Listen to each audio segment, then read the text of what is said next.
버스카글리아라고 하는 교수님이 계시는데 그분의 어릴 적 이야기입니다. 어린 시절에 아버지가 크게 사업을 하시다가 회사가 부도가 나고 파산을 하고 말았습니다. 자, 그런데 그날 저녁에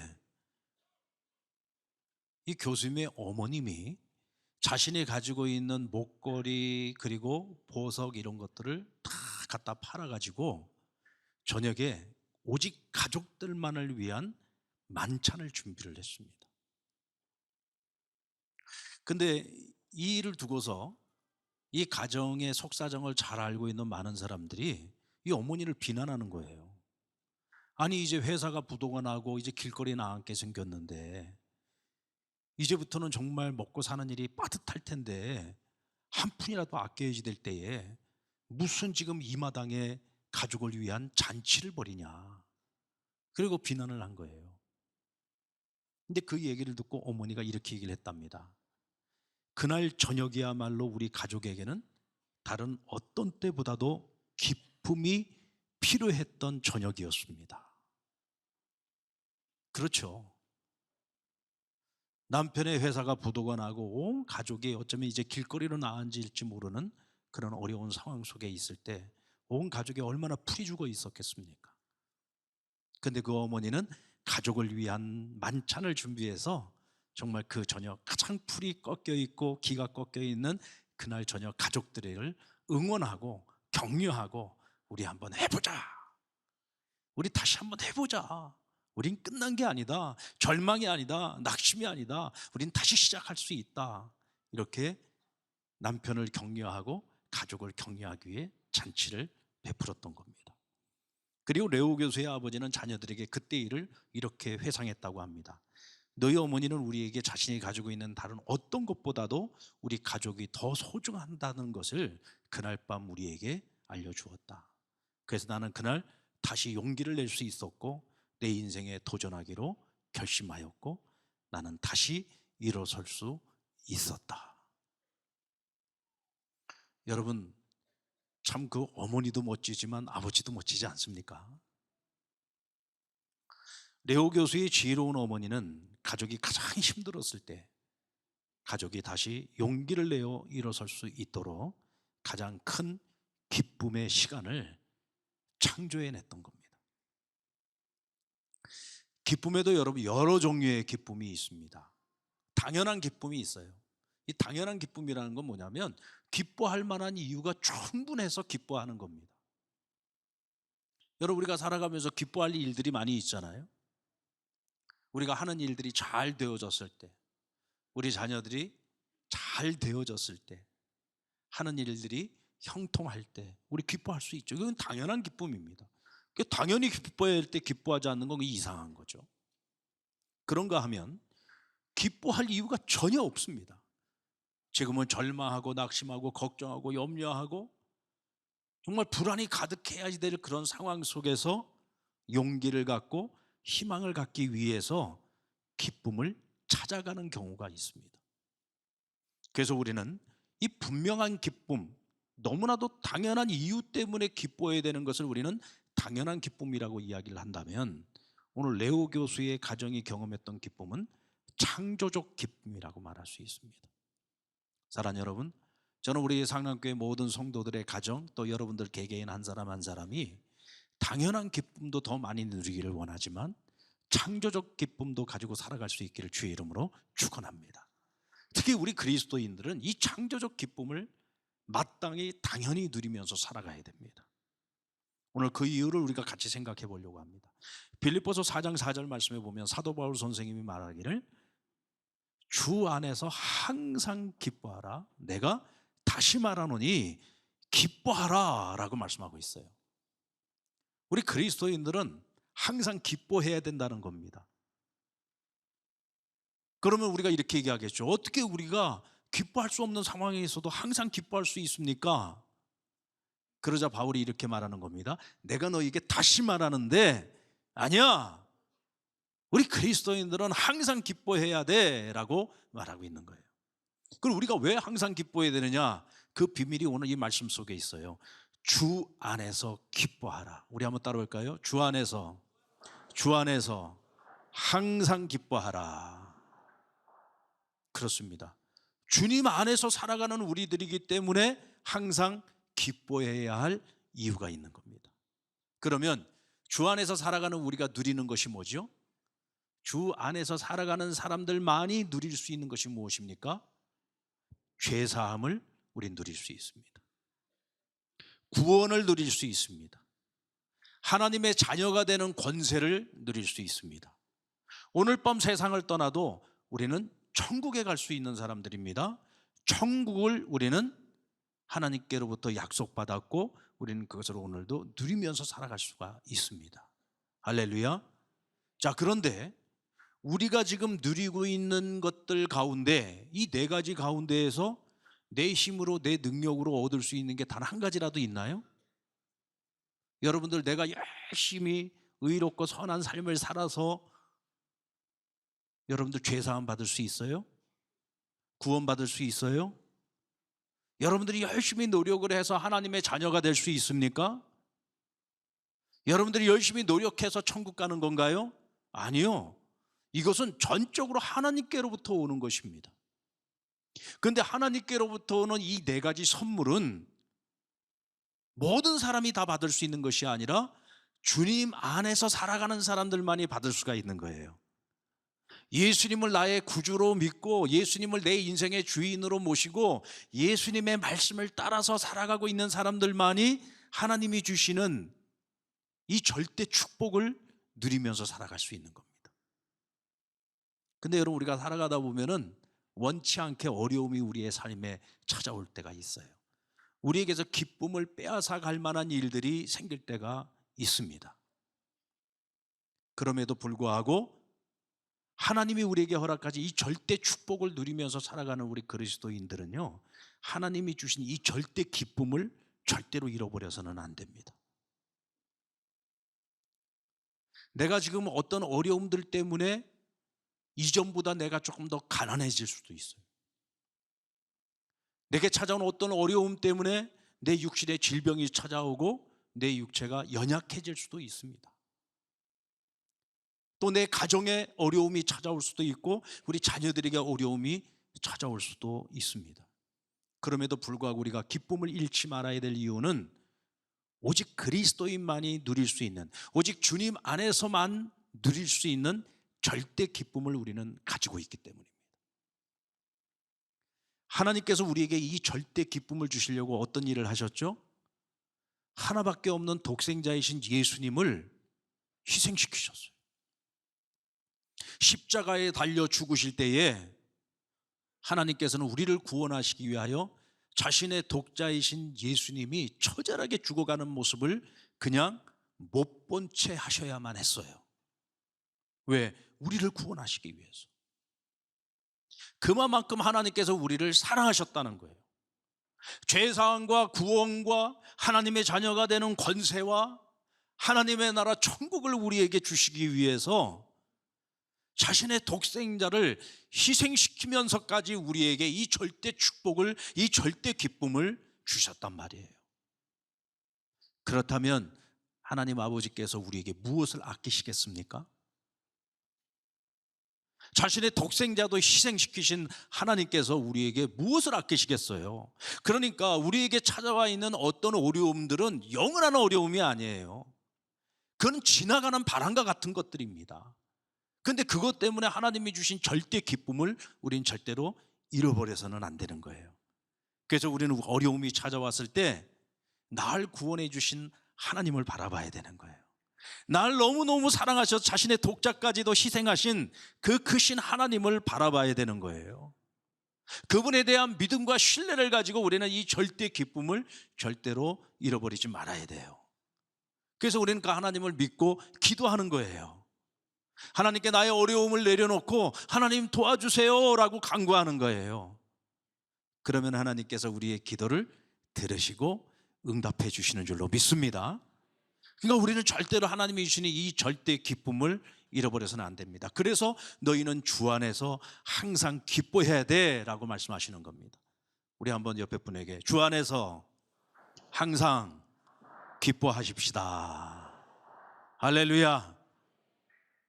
자, 그런데 우리는 이 기쁨을 넘어서 우리는 더 큰 기쁨을 사모해야 됩니다.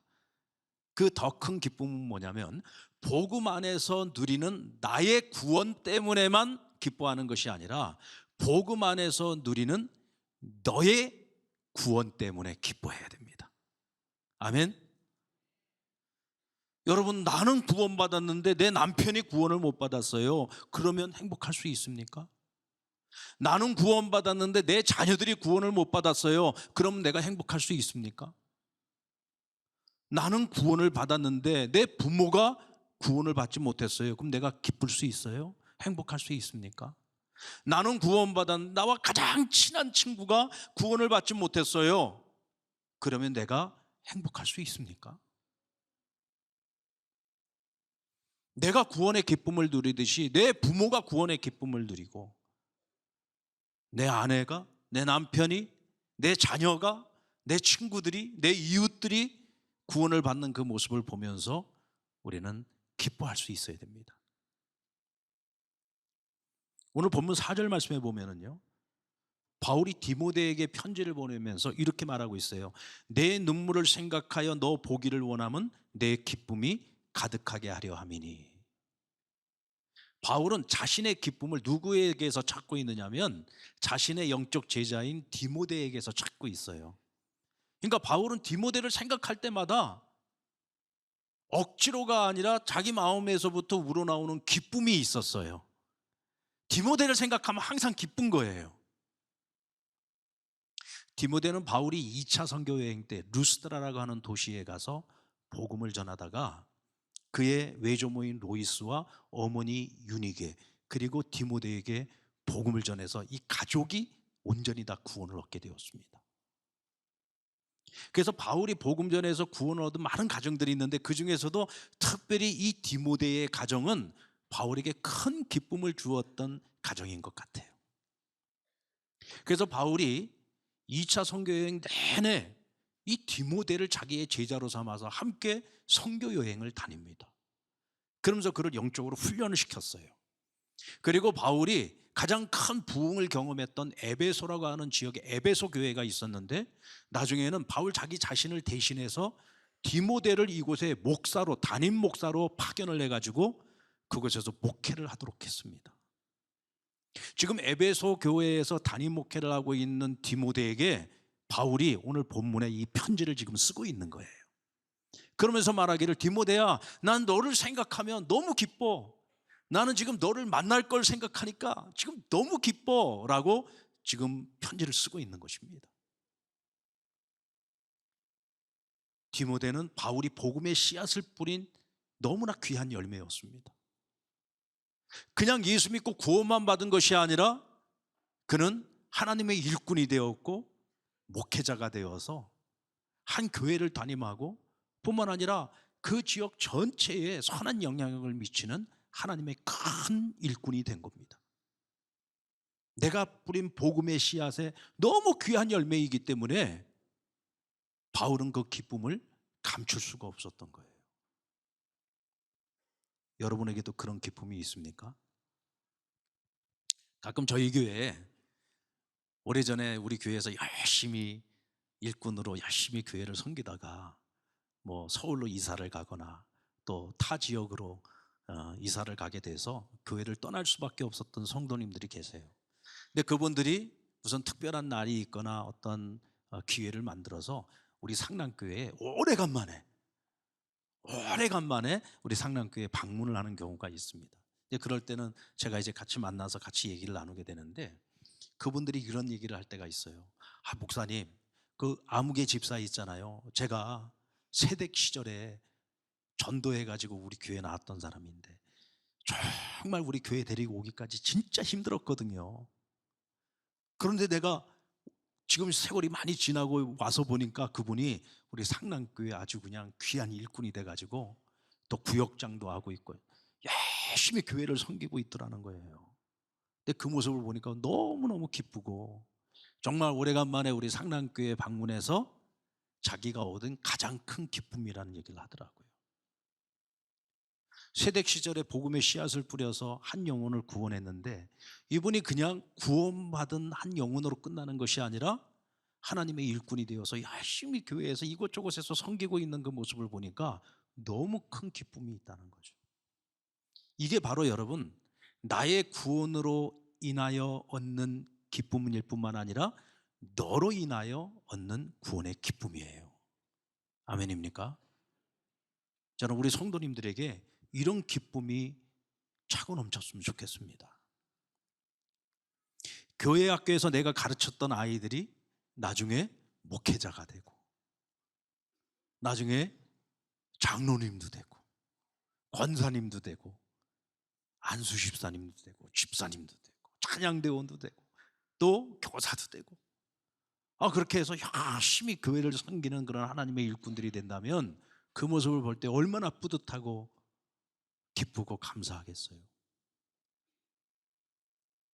우리 자녀들이 믿음 안에서 자라서 부모인 나의 믿음보다 내 자녀의 믿음이 더 훌륭하게 성장해서 열심히 하나님 나라를 섬기는 하나님의 귀한 일꾼들로 살아가는 모습을 보면 그 얼마나 마음에 큰 기쁨이 있고 감격이 있고 감사가 있겠습니까? 우리 그리스도인들이 누리는 기쁨 가운데 가장 큰 기쁨은 복음 안에서 누리는 나의 기쁨도 기쁘고 복된 일이지만 너로 인한 기쁨이야말로 최고의 기쁨인 줄로 믿습니다. 만약에 오늘 우리 안에 너로 인한 그 기쁨이 없다고 한다면 오늘 우리의 기쁨을 다시 한번 재고해 볼 필요가 있다. 왜? 이것은 우리에게 사명이기 때문이고, 하나님이 우리에게 아무나 누릴 수 있는 것이 아니라 복음을 전하는 자에게만 하나님께서 허락하시는 기쁨이기 때문입니다.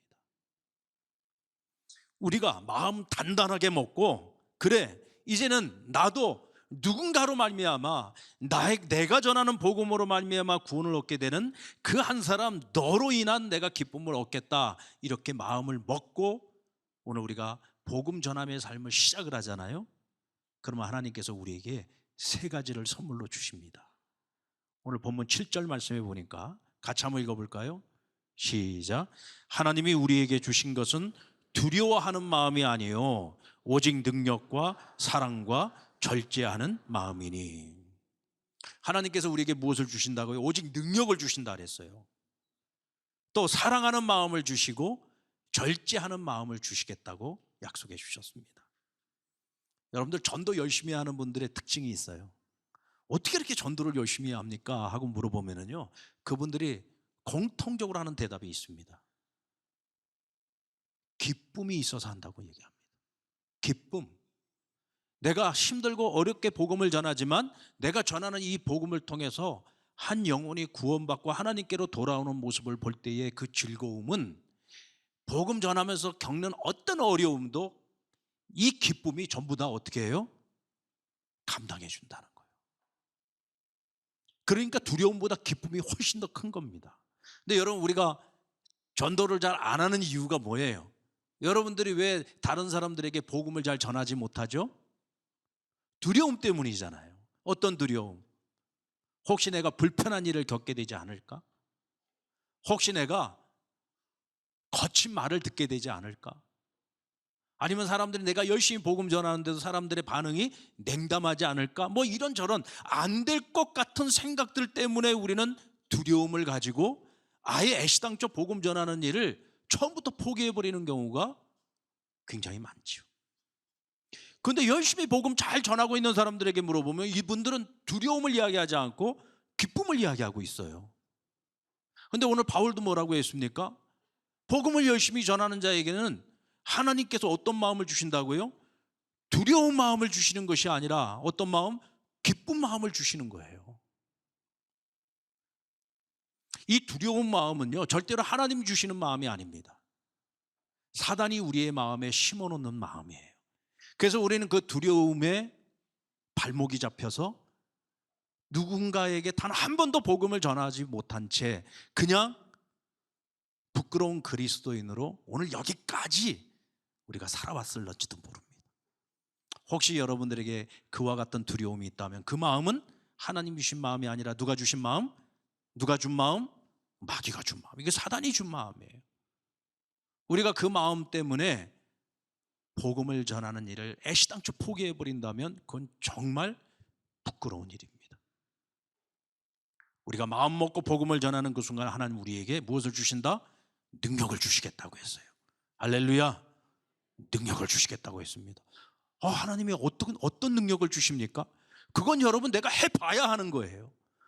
제가 여기서 어떤 이야기를 해줘도 내가 해보기 전에는 하나님이 내게 어떤 능력을 주시는지 알 수가 없어요.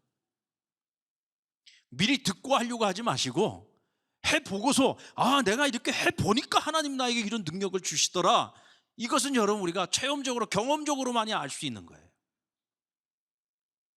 나는 성경을 잘 몰라서 어떻게 복음을 전해야 될지 잘 모르겠어요. 너무 얘기를 많이 하려고 하지 마세요.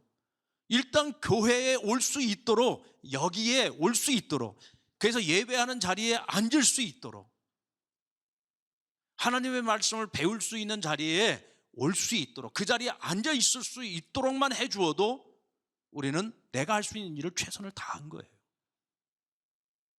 그리고 그 사람이 예수를 믿고 구원을 얻고 하나님의 자녀가 되는 권세를 얻고 천국을 선물로 받는 거, 이거는 내가 할 수 있는 일이 아니라 그것은 누가 하는 일이에요? 하나님께서 하실 일이에요. 성령님께서 하실 일인 거예요.